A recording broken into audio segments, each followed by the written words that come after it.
सनातन धर्म के ग्रंथों में बताया गया है कि बुरे कर्मों का फल हमेशा बुरा ही मिलता है, चाहे वह इंसान हो या फिर ईश्वर। इसका एक उदाहरण माता सीता का है, जिसका जिक्र रामायण में किया गया है।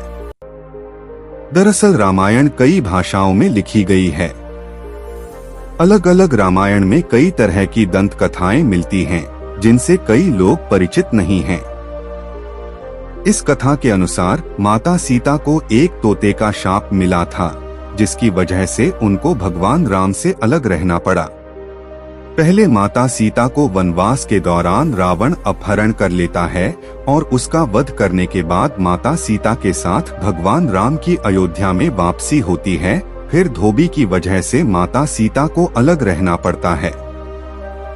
हम सबके मन में सवाल उठता है कि राम तो भगवान हैं, फिर वह अपनी पत्नी से अलग क्यों रहे। कथा के अनुसार माता सीता बाल्यावस्था में अपनी सहेलियों के साथ बगीचे में खेल रही थीं। वहीं बगीचे में एक तोता का जोड़ा पेड़ पर बैठा था। तोता का जोड़ा भगवान राम और माता सीता के बारे में बातें कह रहा था। उनकी बातों को सुनकर माता का ध्यान उन पर गया।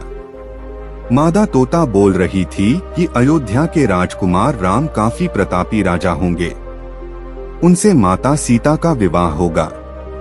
तोते के मुख से भावी पति का नाम सुनकर माता सीता अचंभित हो गईं। उन्हें अपने बारे में और जानने की इच्छा जागृत हुई, इसलिए उन्होंने अपनी सखियों से कहकर दोनों पंछियों को पकड़ लिया। फिर उन दोनों को पुचकारक पूछा कि भविष्य के बारे में इतना ज्ञान कहाँ से प्राप्त हुआ।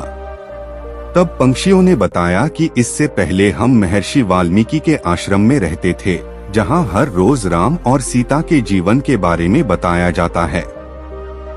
इसलिए उनको दोनों के बारे में हर चीज कंठस्थ याद हो गई है। सीता जी ने पंछियों से कहा कि जिस जानक पुत्री सीता की तुम लोग बात कर रहे हो, वह मैं ही हूँ। मुझे मेरे और राम के बारे में और भी बातें जाननी हैं। तब नर तोता ने कहा कि हे सीता, आपका विवाह अयोध्या के राजा दशरथ के ज्येष्ठ पुत्र राम के साथ आपका विवाह होगा और आपकी जोड़ी तीनों लोकों में सबसे अद्भुत होगी। सीता जी सवाल पूछती रहीं और दोनों तोता जवाब देते रहे। सीता जी ने कहा कि जब तक मेरा विवाह नहीं हो जाता, तुम दोनों मेरे साथ राजमहल में रहोगे और तुम वहाँ सारी सुख सुविधाएं मिलेंगी। सीता जी की बात सुनकर तोता का जोड़ा घबरा गया। तब नर तोता ने कहा, हे जनक पुत्री, हम गगन के पंछी हैं, इसलिए पिंजरे में बंद रहकर हम जीवित नहीं रह पाएंगे, इसलिए हमको आजाद कर दीजिए। तोते ने इसके लिए बहुत याचना की। तब सीता जी ने नर तोते को छोड़ दिया, लेकिन मादा तोता को नहीं छोड़ा और कहा कि यह मेरे साथ रहेगी। नर तोता ने कहा कि मेरी पत्नी गर्भवती है, इसलिए ऐसे समय पर उसको जाने दें। हम दोनों एक दूसरे का वियोग सहन नहीं कर सकते, इसलिए आप मेरी पत्नी को जाने दें। लेकिन सीता जी ने उसकी एक न सुनी। इस पर मादा तोता को बहुत गुस्सा आया और शाप दिया कि जिस तरह तुमने गर्भावस्था में मेरे पति से मुझको अलग कर दिया है, वैसे ही गर्भावस्था के दौरान तुमको भी पति वियोग सहना पड़ेगा। इतना कहते ही मादा तोता ने अपने प्राण त्याग दिए। मादा तोता के प्राण त्यागने के कुछ समय बाद नर तोता के पत्नी वियोग में प्राण चले गए। इससे माता सीता को बहुत दुख हुआ, लेकिन तब तक बहुत देर हो चुकी थी।